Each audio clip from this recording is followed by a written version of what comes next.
अस्सलाम वालेकुम दोस्तों, मैं हूं हकीम ज़ा शाहिद। वेलकम करता हूं आपको अपने चैनल पर। उम्मीद करता हूं आप लोग खैरियत से होंगे। एक बार फिर एक नई वीडियो के साथ और एक नए नुस्खे के साथ आपकी खिदमत में हाजिर हूं। दोस्तों, आज हम बात करने वाले हैं त्रिफला के बारे में। बड़ी मशहूर चीज़ है और आप लोगों ने इसके बारे में सुना भी होगा। बहुत से लोगों ने इसका नाम सुना होगा, लेकिन उन्हें ये पता नहीं होगा कि ये किस तरह तैयार होता है और इसमें क्या क्या चीज़ें शामिल की जाती हैं। दोस्तों, त्रिफला जो है ये बहुत ही फ़ायदेमंद चीज़ है। ये तिब्ब यूनानी का एक बहुत ही मायानाज जो है ये नुस्खा है, मतलब एक जुज़ है। ये अकेला भी इस्तेमाल किया जाता है और इसे मुख्तलिफ नुस्खा जात में भी इस्तेमाल किया जाता है।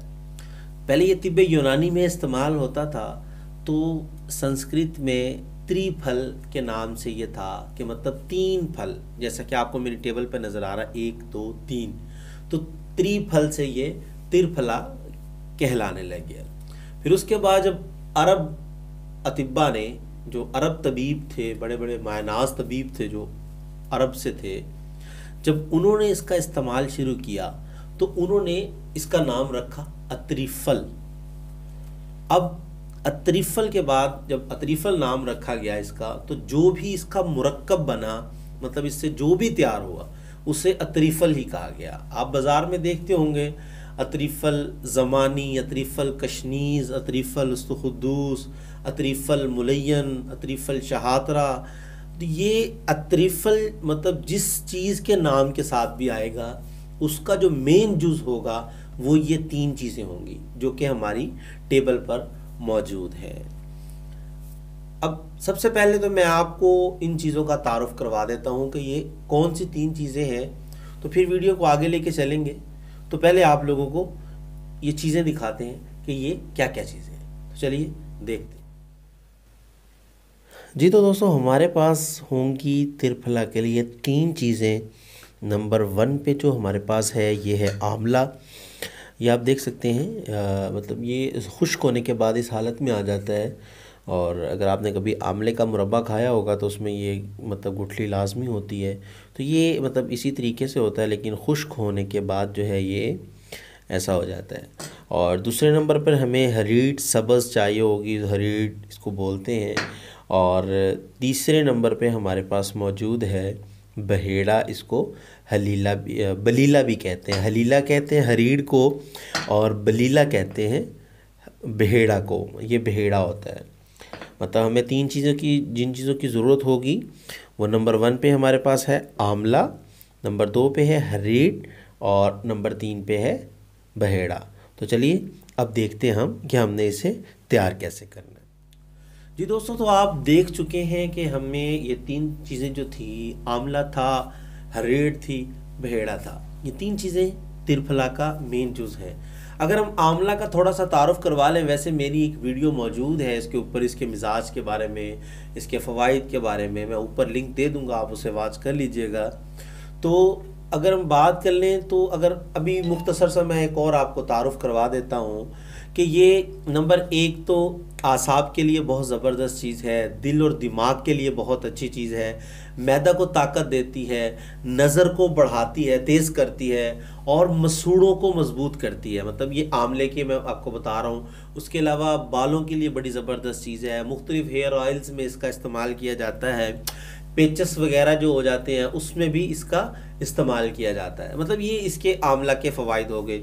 अब हरीड़ की अगर बात कर लें कि हरीड़ से हम क्या फ़वाइद हासिल कर सकते हैं, तो ये भी मैदा के लिए बहुत ज़बरदस्त चीज़ है, मसाना को ताकत देती है, उसके अलावा भूख लगाती है और सर अगर चकराता है तो उसमें भी बहुत ज़बरदस्त चीज़ है, मतलब अच्छा फ़ायदा देती है। आँखों के मुख्तलिफ अमराज जो होते हैं उसमें भी इसका इस्तेमाल अच्छा होता है। उसके अलावा बलगमी और सदावी मादे जो होते हैं जिस्म में इजाफी हो जाते हैं, उनको जिस्म से निकालने के लिए भी फ़ायदेमंद है। इसके अलावा भी कोई 20 के हिसाब से जो है हरीड़ के फ़ायदे हैं। इंशाल्लाह ये आज का जो हमारा मौजू है सिर्फ त्रिफला है, लेकिन मैंने मुख्तसर सा आपको इन चीज़ों का तारुफ करवा दिया। लेकिन आइंदा इंशाल्लाह जो है मुख्तलिफ जब नुस्खा जात आएंगे तो उसमें आपको तारुफ होता रहा करेगा कि हम इसे किन किन मकासद में और किन किन फ़वाइद के लिए इस्तेमाल कर सकते हैं। अब तीसरे नंबर पे जो है बहेड़ा, इसको बलीला भी कहते हैं और इसको अकेला बहुत कम इस्तेमाल किया जाता है, मतलब इसको अकेला बहुत ही कम होता है। ये ज़्यादातर मतलब जुज़ बनता है इसी का, या मुख्तलिफ नुस्खा जात में इसको डाला जाता है। अगर इसके अकेले फ़वाइद के बारे में बात कर लें तो ये भी भूख लगाता है, मैदे को तक़वियत देता है और बवासीर में ये जो है ये फ़ायदेमंद होता है। अब आपने तिरफले को तैयार कैसे करना है तो ये मैं आपको बता देता हूँ। आपने करना क्या है कि आपने ये तीनों चीज़ें हम वज़न ले लेनी है, और आंवला जो है आपने इसकी जो गुठली होती है ये आपने निकाल के ज़ाया कर देनी है, आपने सिर्फ इसकी पोस्त ले लेनी है। सेम इसी तरीके से आपने हरीड़ के अंदर जो गिटली होती है वो भी आपने ज़ाया कर देनी है, इसकी भी आपने पोस्त ले लेनी है। इसको आप हल्की सी चोट मारेंगे तो ये ऊपर से खौल इसका उतर जाएगा, अंदर से इसकी गुठली निकलेगी, वो आपने ज़ाया कर देनी है। और तीसरे नंबर पे जो हमारे पास बहेड़ा होगा, बलीला होगा, इससे भी आपने इसी तरीके से गिटली निकाल देनी है और ऊपर वाली इसकी पोस्ट ले लेनी है। अब जब आपने तीनों पोस्ट निकाल लेने हैं, मतलब आंवले की भी गिटली निकल गई, हरीड़ की भी निकल गई, बहेड़ा की भी निकल गई, अब आपने इन तमाम पोस्ट जो होंगी इसको हम वज़न कर लेना है। मतलब अगर आंवला 50 ग्राम है तो 50 ग्राम ही आपके पास हरीड़ होने चाहिए, मतलब इसकी पोस्ट, और 50 ग्राम ही जो है हम इसकी ले लेंगे। तो ये आपका इन तीनों चीज़ों का जब हम वज़न कर लेंगे, फिर आपने इसका पाउडर कर लेना है, तो आपका तिरफला जो है वो तैयार हो गया है।